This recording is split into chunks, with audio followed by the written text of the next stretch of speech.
Animações indie, ou traduzindo para o português, animações independentes. Quando falamos desse tipo de animação, provavelmente vem à cabeça uma a duas animações em específico. Por exemplo, Digital Circus, que foi uma animação indie, que estourou a bolha, chegando a ser transmitida pela Netflix.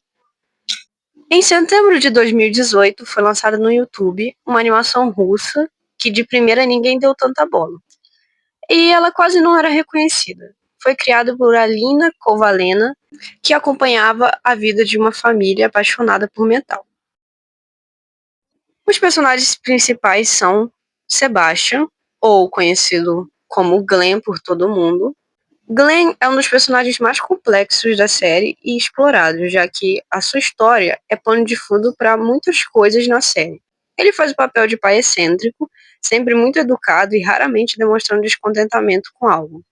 Apesar disso, ele é bem rígido na criação dos filhos, tendo um passado conturbado com sua família, principalmente com seu pai. Victoria, ou Vicky, é a esposa do Glenn. Ela é uma mulher forte e cheia de atitude, comumente vista andando de moto, já que ela é motoqueira. Ela é um modelo incomum de mãe, sendo frequentemente vista como alguém com pavio curto. Sabe, ela facilmente quebraria o Glenn se ela quisesse. Heavy é o filho mais novo do casal, sendo um menino bem empolgado e animado em comparação ao seu irmão, que parece um defunto. Ele tem uma conexão bem mais forte com a mãe por terem gostos parecidos. Dee é o irmão mais velho do Heavy, obviamente sendo o filho mais velho da Vicky e do Glenn. Ele tem uma personalidade mais pragmática e estrategista, algo semelhante ao seu pai. Apesar disso, ele ainda é moroso e esforçado, vivenciando sentimentos de frustração e timidez. Chaz. Sinceramente, ele é meu personagem preferido da obra. O Chaz é amigo do Glenn de longa data, sendo um dos impulsos para a mudança na vida dele. Ele o ajudou e o guiou durante bastante tempo. Apesar do seu comportamento autodestrutivo e irresponsável, ele é humano, tendo passado por um profundo luto, o que ocasionou no término da banda que ele tinha com o Glenn. Além disso, tem outros personagens que aparecem de vez em quando na obra, como a Mary, que é mãe do Glenn, o Gustav, que é o pai do Glenn, além da Lydia, que é a irmã dele, a irmã mais velha, e também temos a Anna, que é uma amiga da Vicky de longa data, com um comportamento semelhante ao da própria Vicky. Então, agora que eu reparei que eu esqueci completamente de colocar a Leaf, que é uma personagem bem importante assim para a obra, sendo o interesse amoroso principal do Dee. Ela tem apofenia, que é um sintoma que pode estar ligado à esquizofrenia. O episódio 1 começa quando o Glenn é chamado à escola do Heavy, porque, segundo as suas professoras, seu estilo era horroroso e nojento, o que irritou profundamente o Glenn. Só que não foi mostrado graficamente, mas eu tenho certeza que irritou ele sim. E o mais assustador é que ele já tinha um método para essas ocasiões, tipo, ele já tinha todo um preparo para se caso chamassem ele na escola. O que assim é um método assim um pouco radical, mas eu acho que foi necessário. E é justamente nessa parte que a gente percebe que a família deles não é normal. Isso porque a gente ainda nem falou do Di, porque, cara, o moleque é pago para ajudar os outros a colar na prova. Tipo, o cara tem escuta. E escuta, mano. E o pior é que ninguém acha isso criminoso. Tipo, o irmão dele, sabe, fica de boa. O cara tem todo um esquema de cola, entendeu? Ele tem cliente, reputação, todos esses bagulho aí o cara tem. O mais engraçado é que apesar disso tudo, de ter tudo isso, toda essa inteligência, ele ainda consegue apoiar o mesmo cara que bate no Heavy. Mesmo sendo mais velho que esse cara que bate no Heavy. Provando que quando se tem algo, a gente peca no outro.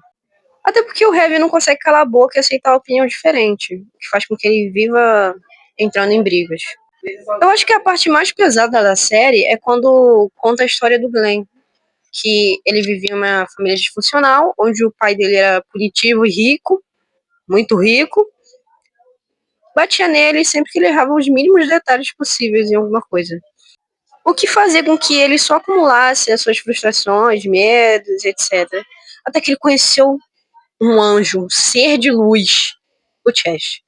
Sim, esse carinha começa a infernizar a vida dele, até que ele empresta um disco porque ele pensava que tinha música clássica, né? Porque tava lá a capa, música clássica, mas na verdade o disco continha Twisted Sisters. Não sei se pronunciei certo. Bom, porque o Glenn ele era chatinho, ele não gostava de música que não fosse clássica por conta do pai dele, né? E daí, meu amigo, foi amor à primeira vista. O Glenn se apaixonou por metal. E foi nessa que ele e o Chad começaram a tocar. Claro, antes disso ele brigou com o pai dele, destruiu completamente qualquer possibilidade de reconciliação familiar e saiu de casa para sempre. Mas vamos focar no que é importante? O rock. Depois de toda essa treta, ele foi morar com o Chad, né? O anjo, o ser de luz. Gente, e essa série muda vidas. Eu recomendei pra um amigo e ele mudou até o DNA por causa disso, entendeu? Ele mudou a visão dele de mundo. Ele mudou os gostos dele por causa dessa série. Vocês não têm noção. Tomem cuidado, que isso é pior que droga. Porque você começa pensando, olha que traço estranho de design, animação não é lá, essas coisas. Ah, vou assistir porque não tem nada pra me ver. E depois você tá em abstinência. Porque tá em andamento e não temos a segunda temporada completa. Tirando isso, é uma maravilha. Eu consegui terminar essa bagaça em 2 dias. E isso porque eu não queria assistir tudo em um dia. E eu ainda tive tempo de rever os episódios da segunda, porque eu vi legendado a primeira vez. Porque eu sou muito viciada. Resumindo tudo, eu só queria falar pra vocês assistirem, só que vale muito a pena, só não exagerem, tá? Só não exagerem nos vícios, crianças, porque isso aqui é um caminho sem volta, entendeu? Então, boa sorte pra vocês. I just know it.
You can try to